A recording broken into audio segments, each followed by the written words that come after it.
کلام مقدس میں سے آج کی ہمارے لیے تلاوت تکوین کی کتاب، اس کا 22واں باب، اس کی پہلی سے دوسری آیت، 9ویں سے 13ویں اور پھر 15ویں سے 18ویں آیت تک ہم خداوند کا زندہ پاک کلام سنیں گے۔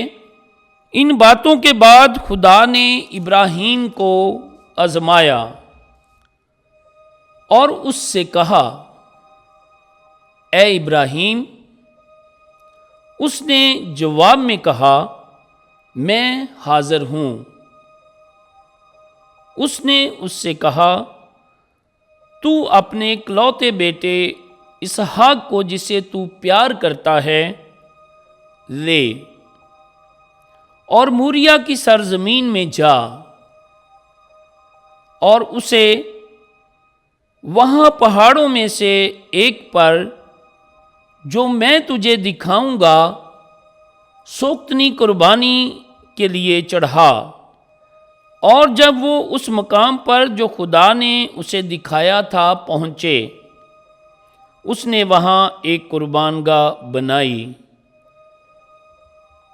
اور اس پر لکڑیاں چنی اور اپنے بیٹے اسحاق کو باندھ کر قربان گاہ پر لکڑیوں کے اوپر رکھا،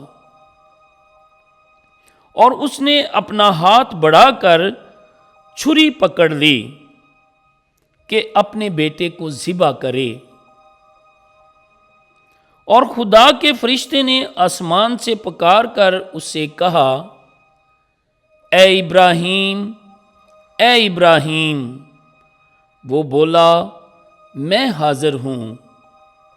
اور اس نے اس سے کہا، تو اپنا ہاتھ لڑکے پر نہ چلا اور نہ اسے کچھ کر۔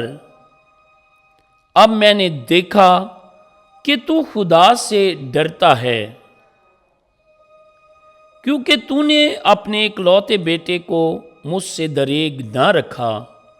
تب ابراہیم نے اپنی آنکھیں اٹھائیں تو دیکھو اس کے پیچھے ایک مینڈا ہے جس کے سینگ جھاڑیوں میں اٹکے ہوئے ہیں۔ اور ابراہیم اس مینڈے کے پاس گیا اور اسے پکڑا اور اپنے بیٹے کے بدلے میں سوختنی قربانی کے لیے چڑھایا۔ اور خداوند کے فرشتہ نے دوسری دفعہ آسمان سے ابراہیم کو پکارا اور کہا، خداوند یوں فرماتا ہے، اس لیے کہ تو نے یہ امر کیا اور اپنے اکلوتے بیٹے کو دریغ نہ رکھا، میں اپنی ذات کی قسم کھاتا ہوں کہ میں تجھے برکت دوں گا اور تیری نسل بڑھاتے بڑھاتے آسمان کے ستاروں اور سمندر کے ساحل کی ریت کی مانند بناؤں گا۔ تیری نسل اپنے دشمنوں کے دروازوں پر قابض ہوگی اور روئے زمین کی کل اقوام تیری نسل میں برکت پائیں گی، کیونکہ تو نے میرا کہا مانا۔ خداوند کے پاک کلام کے پڑھے اور سنے جانے پر خداوند کی برکت ہو۔ خدا کا شکر ہو۔